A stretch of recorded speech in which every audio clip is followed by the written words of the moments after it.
Bonjour, je suis Antoine Joulier, directeur de l'école Don Bosco et j'ai le plaisir de vous présenter cette école qui est unique sur Nantes de par sa taille, de par son projet pédagogique. Et on va pouvoir aller faire le tour de cette école sous forme de visite virtuelle, aller rencontrer les locaux, les salles de cette école et les lieux de vie importants qui marquent la journée des élèves. C'est parti, suivez-moi.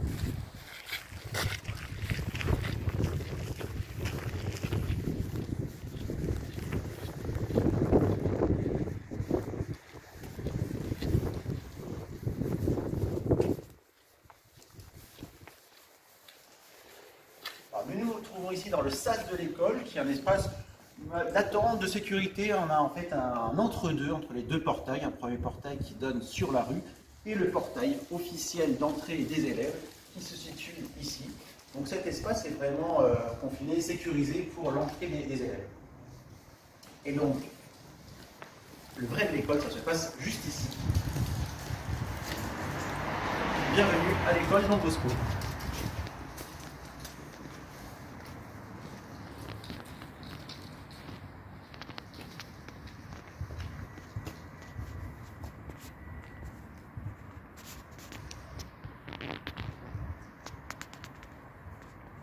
Peut-être l'un des espaces de vie préférés des enfants, la cour de récréation, une cour qui est suffisamment grande proportionnellement au nombre de classes dans l'école, une grande cour de beaux espaces de vie pour les récréations, les temps de PS également, les temps de convivialité entre élèves ou entre familles aussi à l'occasion des grandes fêtes de l'école. On aura l'occasion d'y revenir. Alors juste ici, vous avez à l'entrée de l'école la cantine que l'on découvrira, qui est aussi l'espace d'accueil périscolaire du matin, où les enfants sont accueillis en douceur, vraiment en flux continu, entre 7h45 et 8h45, horaire de début de la classe. Et ici, le grand bâtiment des classes, unique bâtiment des classes. Vous avez 3 salles de classe au rez-de-chaussée, classe de grande section CP, CE1 et CE2. Et à l'étage, vous avez les deux autres salles de classe qui composent notre école, les CM1 au milieu, les CM2 sur la gauche du bâtiment. Et bien sûr, la salle mythique de cette école, la salle de théâtre, la salle France Bazin, que nous découvrirons tout à l'heure, qui est le cœur du projet pédagogique de l'école. On trouvera en bout de bâtiment le pôle administratif, avec la bibliothèque notamment, ou l'espace secrétariat direction. Vous avez cet espace aussi de vie calme pour les enfants, avec l'espace du gazon, un espace de cancane, de jeu, de lecture aussi pour les enfants, et les différents espaces de jeu type ping-pong, un parcours de vie qui a été créé et imaginé par les enfants il y a maintenant 3 ans, et un espace qui date de 2023, un espace vert avec des jardinières, des fraisiers notamment, un espace potager. Donc c'est tout ce coin qui se trouve en bout de cours de récréation, sans oublier le mythique lui aussi baby-foot qui anime les récréations des enfants, à tel point que nous devons mettre en place un planning de rotation entre les classes pour permettre à tous de pouvoir y jouer au fil des journées.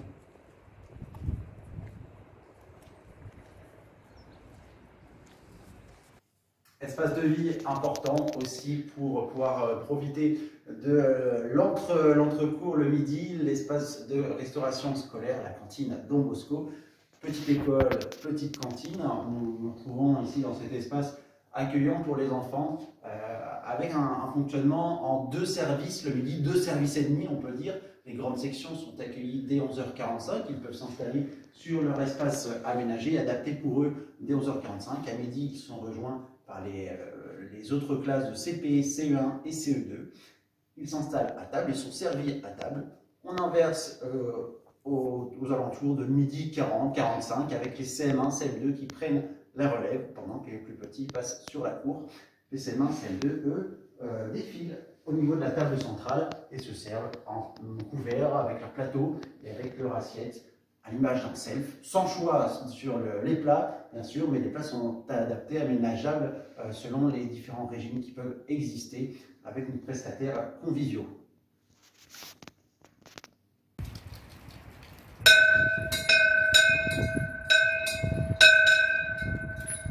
C'est l'heure d'entrer en classe, c'est par cette cloche à l'ancienne que nous signalons aux élèves que la fin de la récréation a sonné et qu'il est l'heure d'entrer dans le bâtiment des classes. 2 accès pour les plus petits, ces grandes sections, CP, CE1. Nous allons traverser cette porte-là. On a un autre accès pour les plus grandes classes de l'autre côté du bâtiment. Un accès qui se fait par les sanitaires, ce qui apporte de la fonctionnalité. Avant d'entrer en classe, nous pouvons faire nos besoins, se laver les mains bien sûr, donc tout l'espace hygiène de vie, avant d'engager le couloir des classes de cycle 2, donc au rez-de-chaussée, les grandes sections CP d'abord, les CE1, puis les CE2 en bout de couloir.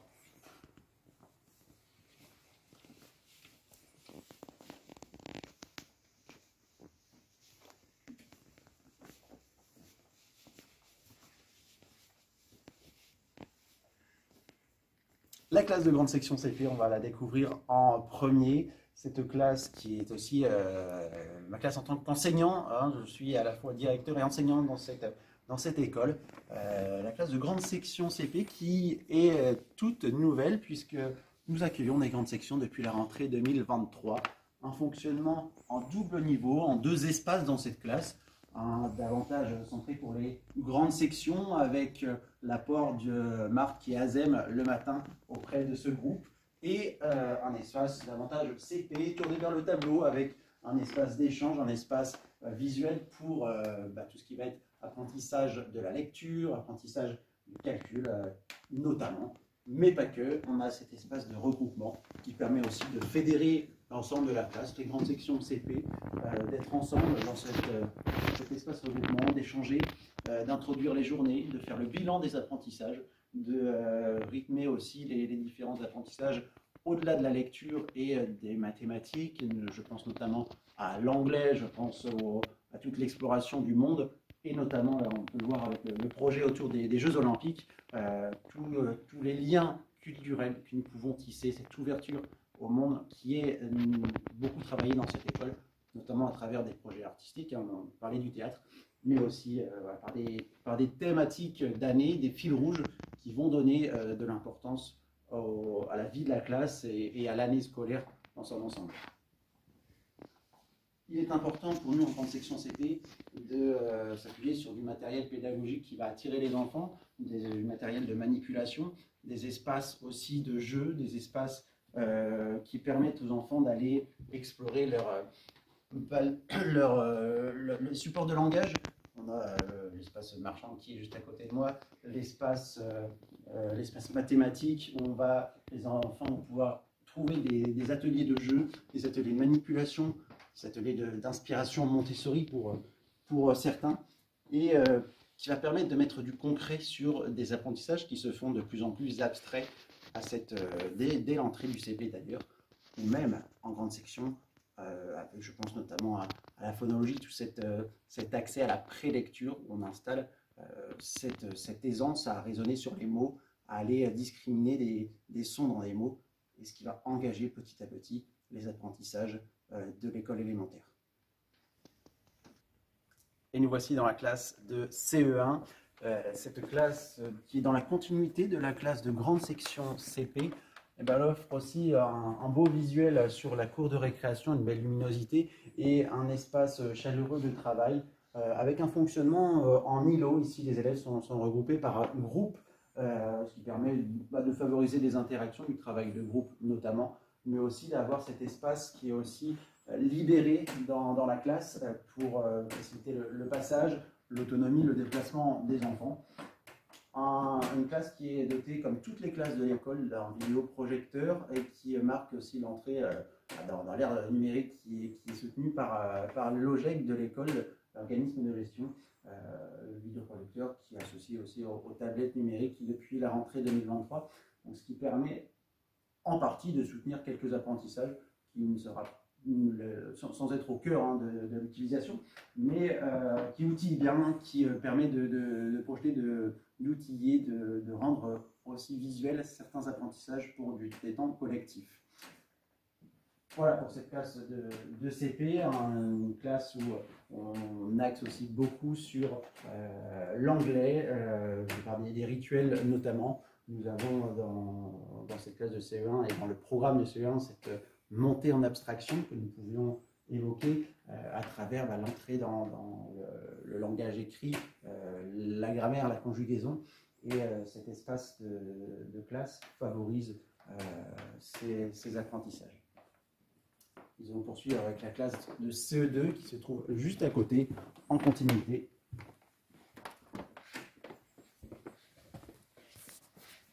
En bout de couloir. Une classe avec une configuration similaire, une continuité dans les apprentissages. Alors on va le voir dans l'organisation spatiale de la classe, cette organisation en îlot de nouveau, et cette continuité qui va se retrouver dans des méthodes pédagogiques qui font du lien entre les enseignants, qui permettent aussi aux enfants de se retrouver d'année en année sur notamment de l'anglais, sur des supports pédagogiques utilisés en grammaire ou en lecture, en mathématiques. Ce qui va permettre aux enfants aussi de ne pas avoir à se réadapter chaque année une nouvelle manière de visualiser, je pense notamment les dizaines, les unités, toute cette concrétisation, cette visualisation de certaines notions abstraites. Et une classe qui vit elle aussi à travers toute la décoration qui matérialise, qui illustre l'ouverture au monde qui est apportée dans les classes, l'ouverture artistique, l'ouverture au monde géographique, l'ouverture aux différents projets, et notamment les Jeux Olympiques que nous retrouvons aussi dans cette classe, parrainé notamment cette année par un sportif olympique, Erwan Fischer, qui est navigateur et qui va concourir aux Jeux Olympiques 2024.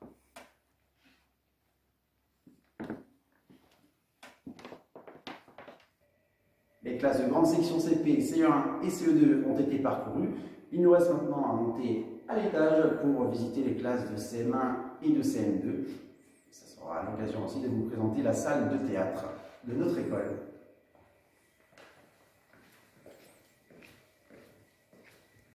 Nous voici à l'étage de l'école. La salle de théâtre se trouve juste derrière moi. Nous allons commencer par la classe de CM1, puis la classe de CM2. Suivez-moi.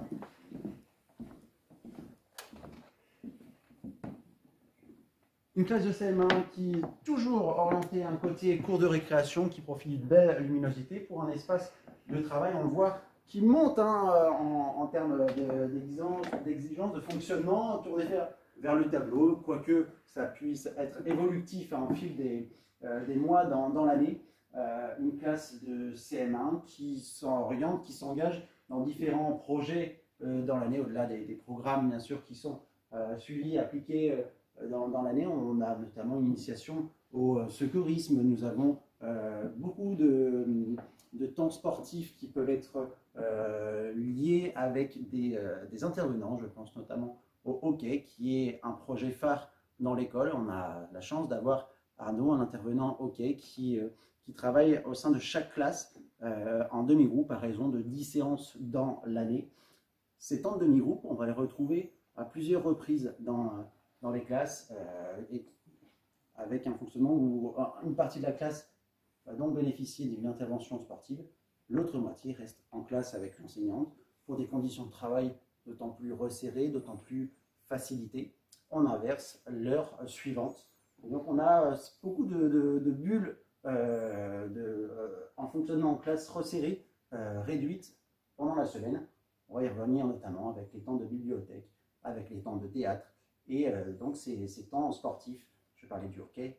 Nous avons également le handball avec Corentin à un autre moment donné de l'année. Là aussi pour toutes les classes.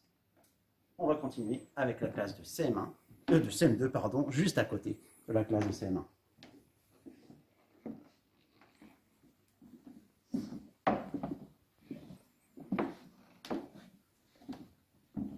La classe de CM2 qui bénéficie de la plus grande superficie de l'école.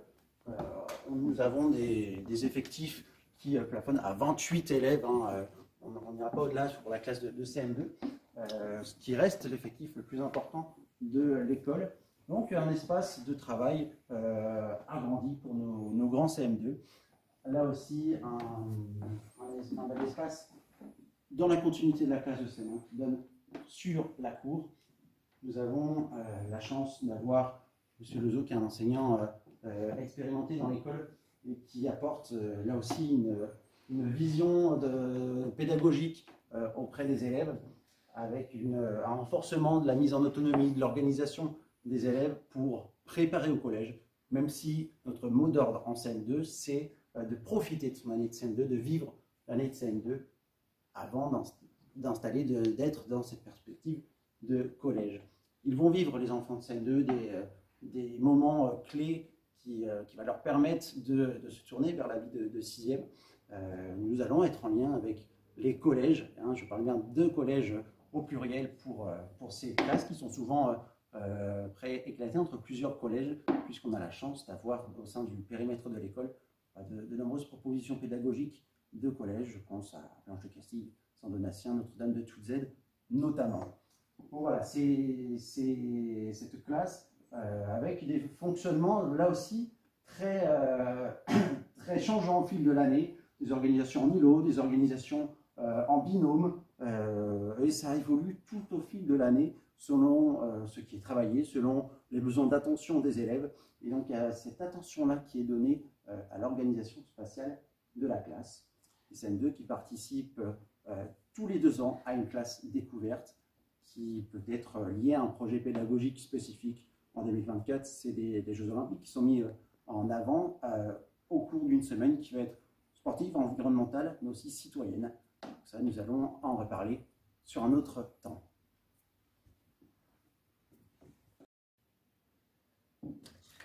Axe pédagogique fort de l'école, la salle de théâtre, c'est un lieu de vie en effet qui va être majeur dans la vie des enfants. Elle est utilisée à de nombreuses reprises puisque l'ensemble des élèves de l'école y circulent dans la semaine. Nous avons la chance d'avoir 2 parcours de vision théâtrale différents dans l'enseignement des enfants, avec 2 intervenants théâtrales professionnels qui interviennent auprès des classes de grande section au CE2, avec Tanguy Renaud qui apporte un théâtre de création, un théâtre d'imagination.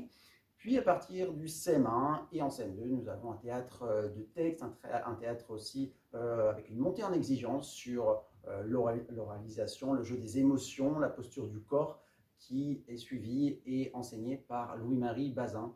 Donc cette salle de théâtre, elle est vraiment un écrin au cœur du projet pédagogique de l'école.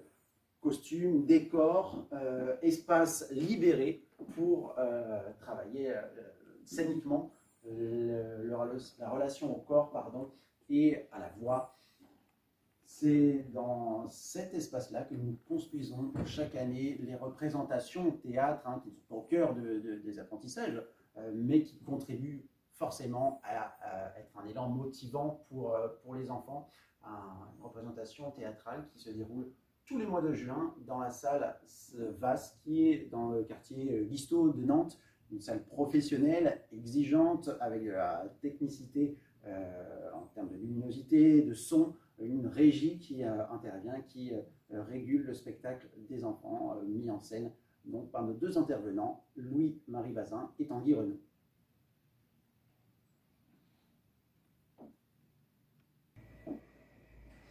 On entre sur la partie est du bâtiment, la partie davantage administrative, avec la chance pour notre école d'avoir un secrétariat et Stéphanie Julien qui officie tous les matins au secrétariat de l'école, qui peut être un lien nécessaire, important, précieux pour les familles, que ce soit physiquement, au téléphone ou par mail, pour toutes les questions administratives ou le lien avec la restauration scolaire.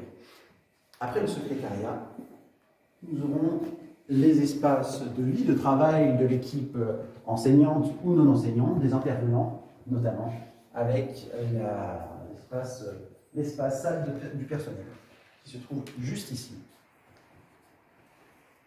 Le bureau de direction qui peut être un espace d'accueil, d'inscription lors de votre arrivée à l'école ou bien sûr d'échanges réguliers. On tente ici, c'est bien sûr d'être en proximité, d'être en communication.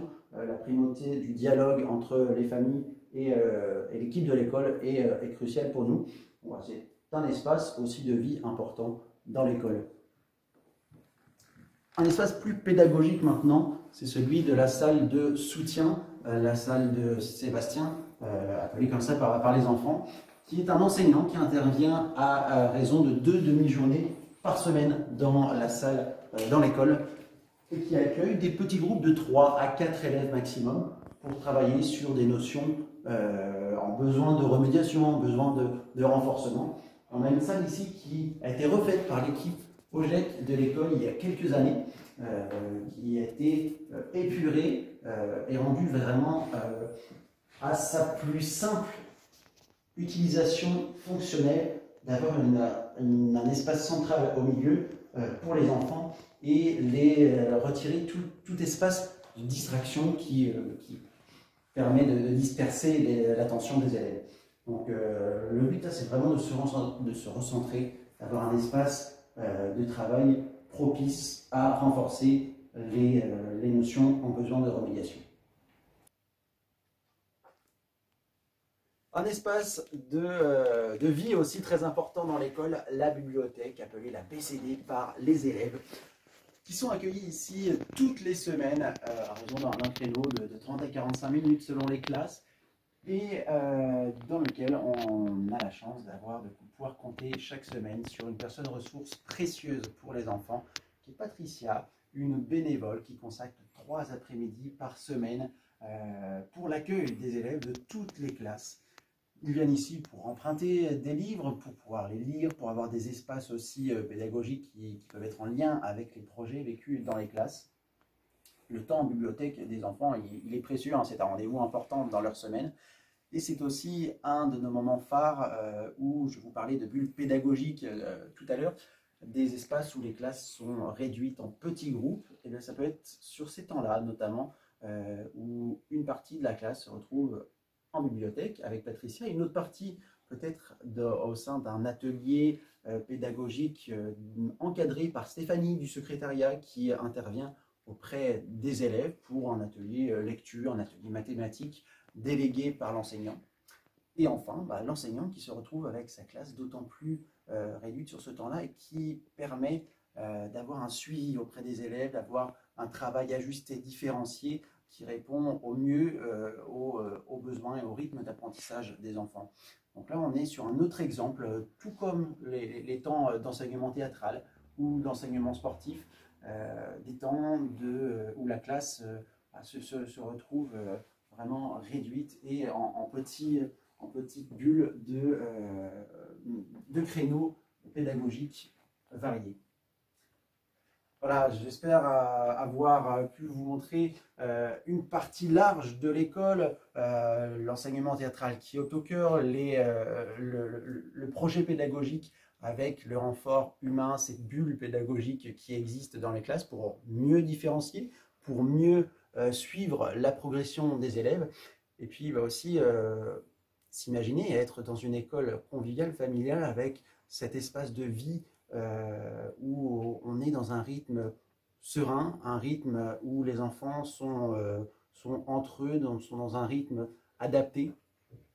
Voilà, c'est ce qui fait la force de cette école. C'est ce qu'on a le plaisir de pouvoir vous montrer à travers cette vidéo, cette visite virtuelle. On vous propose de nous retrouver en nous contactant sur le téléphone, le secrétariat de l'école au 02 40 49 79 27, sur le support mail, ou pourquoi pas à une sortie d'école dès 16h30 tous les soirs, où je me tiens au portail pour, pourquoi pas, ouvrir une porte, cette fois réellement, venir visiter, voir cette école, encore trop peu connue, de par sans doute sa taille, mais elle vaut vraiment le coup d'œil et c'est un plaisir d'y officier chaque jour.